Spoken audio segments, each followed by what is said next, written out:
marcher dans cette ombre de la vallée de la mort sans craindre le mal.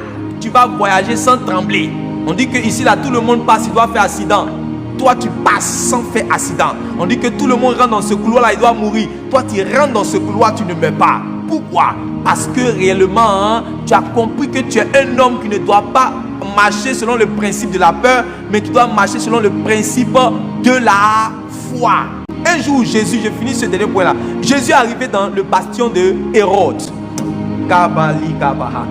Il est en train de faire son ministère. Dans son ministère, l'Esprit de Dieu l'envoie dans le territoire même où il y a Hérode. Oh, Hérode là, c'est l'ennemi même. Depuis que Jésus est né là, tous les Hérodes sont ennemis de Jésus. Depuis qu'il est bébé, vous n'avez pas vu que Hérode même a fait un piège pour pouvoir aller. Il a fait semblant de dire au mage que si vous avez vu le petit là, venez m'informer, on va aller pour l'adorer. Mais qu'est-ce qu'il a fait? Il a promulgué un décret pour qu'on puisse détruire tous les enfants. Jusqu'à l'ange de Dieu est obligé de quitter le ciel pour venir dire à Joseph et Marie, prends le petit enfant et fuis en Égypte, car Hérode veut le faire mourir. Et on a pris Jésus, le fils de Dieu, on allait le déposer en Égypte pendant un temps, jusqu'à ce que ce dernier Hérode là puisse mourir. Après, l'ange de Dieu maintenant est venu dire à Marie et puis Joseph, les ennemis de ce bébé là, ils sont morts. Vous pouvez retourner maintenant. Ils sont retournés. Donc Jésus va grandir à Nazareth, loin des Hérodes. Mais quand Jésus maintenant sera au temps convenable, rempli du Saint-Esprit après son baptême, l'Esprit va l'envoyer de lieu en lieu. En envoyant Jésus de lieu en lieu, l'Esprit maintenant envoie Jésus dans le territoire encore d'Hérode. Mais cette fois-ci, c'est pas la même chose. Il y a quelque chose qui s'est passé. C'est plus le Jésus bébé qu'on transporte là, qu'on fait filer. C'est un Jésus c'est un Jésus rempli. C'est un Jésus chargé de la puissance de Dieu. C'est un Jésus qui mérite l'approbation de Dieu. C'est un Jésus qui marche sous un ciel ouvert. Il dit désormais vous allez voir le ciel ouvert et les anges monter et descendre sur le Fils de l'homme. Donc là, il y a quelque chose qui se passe. Donc les gens viennent informer Jésus que Héros arrive, il veut te faire mourir, il faut partir. On vient informer Jésus. Or, dans le calendrier du Saint-Esprit que Dieu a donné à Jésus selon son ministère, c'est qu'il doit chasser. Il dit, allez-y dire à ce Rénal là, allez-y lui dire. My God, j'aime trop cette parole.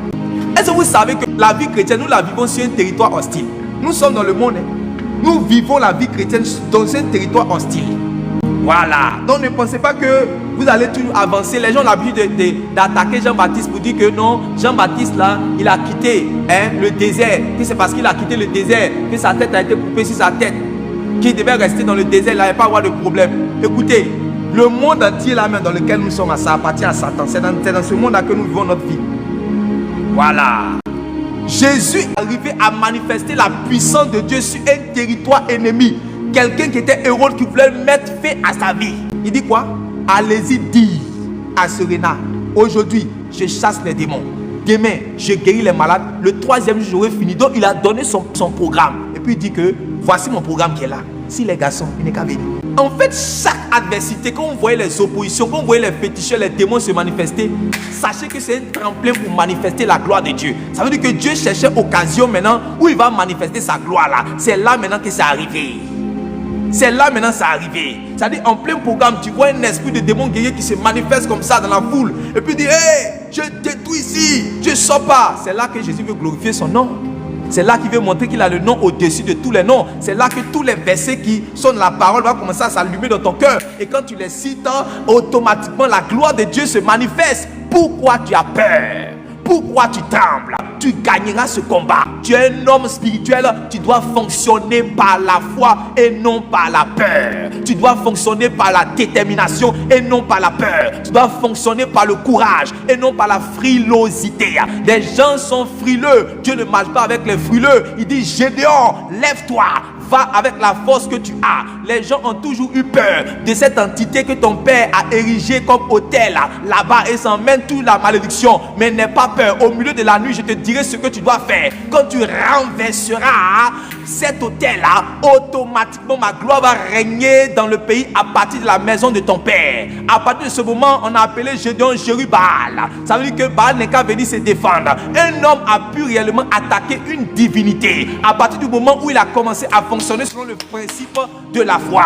Et tous ceux réellement qui vont marcher selon le principe de la foi ne seront plus en train de faire des combats avec les hommes. Ils seront en train de faire des combats avec les principautés, les dominations, les esprits qui sont établis dans les lieux célestes. Comment un homme peut commander à la pluie de se déplacer? C'est parce que la personne a accepté de ne plus marcher selon les principes humains, mais selon les principes divins. Et l'un des principes divins, c'est la foi, qui est capable d'attaquer la peur, qui détruit les hommes, qui détruit les foyers, qui détruit les hommes et les femmes qui sont dans ce monde. Fonctionne selon le principe de la foi, parce que tu es un homme spirituel. Regarde tous les héros de la foi, les exploits qu'ils ont accomplis. Ce n'est pas parce qu'ils sont différents de nous. On dit Élie était de la même nature que nous. Ils sont de la même nature que nous. Mais avant la prière et le jeûne, avant les activités spirituelles, ils avaient une disposition intérieure en eux qu'on appelle la foi, qui bâtit l'homme spirituel, qui bâtit l'homme spirituel. Jésus disait toujours à ses disciples: quand est-ce que je vous supporterai-je? Vous ne savez pas que si vous avez seulement une foi qui est petite comme le grain de sénévé, vous allez dire à cette montagne de se déplacer, elle va se déplacer. Les gens qui se meurent autour de vous, ils se meurent parce qu'il y a en eux la peur. Mais il faut une parole qui va chasser cette peur-là afin de manifester la volonté de Dieu.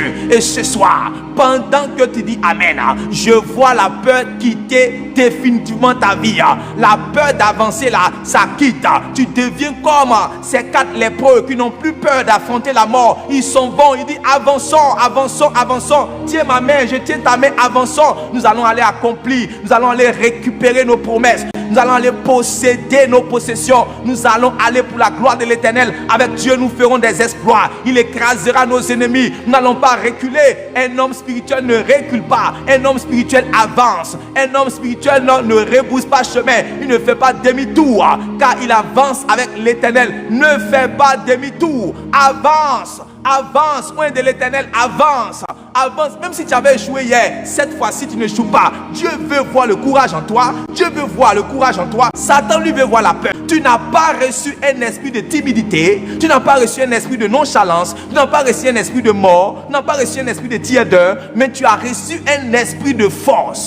Il fait de ses messagers des vents et de ses serviteurs des flammes de feu. Sache que tu es indomptable, tu es inarrêtable à cause de Jésus et à cause de son esprit qui est sur toi. Je ne sais pas ce par quoi tu es passé, mais n'aie pas peur. Ce n'est pas parce que ça n'a pas marché hier que ça ne va pas toujours continuer à marcher. Il faut que tu puisses avoir la foi. Il faut faire mourir la peur en toi. La peur, c'est un sentiment en réalité qui vient naturellement chez les hommes. Mais en réalité, quand tu te mets dans la position spirituelle, tu enlèves ça de toi en même temps automatiquement. Je suis en train de parler à des hommes qui sont connectés dans ce live, il y a des femmes qui sont connectées dans ce live. Tu n'arrives même pas à prier seul. Quand tu es seul, tu n'arrives pas à prier simplement parce que tu as peur. Une autre personne ne peut pas prier quand la lumière est éteinte. Tu ne peux pas prier. Il y a une autre personne, même quand tu es prosterné, tu peux entendre parler en langue, tu parles en langue. Quand tu entends un bruit, automatiquement tu as peur. Tu as peur. Depuis ce temps-là, tu n'arrives pas à rester seul. Tu n'arrives pas réellement à dormir avec la lumière éteinte. Ce n'est pas possible. Tu sens la peur en toi. Mais ce soir, écoute la voix de l'esprit qui parle à ton cœur pour te dire que tu vas fonctionner maintenant par le principe, non pas de la peur, mais par le principe de la foi. Au nom de Jésus, la peur va quitter, la peur doit mourir, la peur doit être enterrée afin que le spirituel monte. C'est parce que les gens étaient cachés et que personne ne pouvait se lever devant Akab pour dire cette année-ci, il n'y aura pas de pluie, sinon à ma parole. Tout le monde était caché. Mais qui va se lever? Qui va se lever? C'est parce qu'il n'y avait personne pour aller renverser l'autel de Baal que l'autel de Baal régnait à partir de la maison de Gédéon. Mais qui va se lever? C'est parce qu'il n'y avait personne réellement pour se lever devant Goliath que Goliath continue à maudire le peuple. Quel est cet incirconcis de sorcier qui continue toujours à maudire ta famille? Parce qu'il y a quelqu'un qui est mort avant toi. Donc toi tu penses que tu ne peux pas te lever pour dire non, je refuse. Pourquoi les membres de ma famille meurent tous de la même cause? Pourquoi toujours on enlève les entrailles? Pourquoi les membres, mes tantes là, elles sortent toujours de leur foyer? Et tu te lèves par la force pour dire cette nuit, by fire, by force, les choses vont changer. Les choses vont changer. C'est ça, un homme de foi, une femme de foi, et c'est ta part. C'est pas une affaire de luxe, c'est une affaire de la présence de Dieu avec toi. C'est une affaire de l'onction de Dieu sur toi, de l'esprit de Dieu sur toi, de l'approbation de Dieu seulement sur toi. C'est une affaire de ton identification avec le Seigneur, avec le Christ. C'est tout.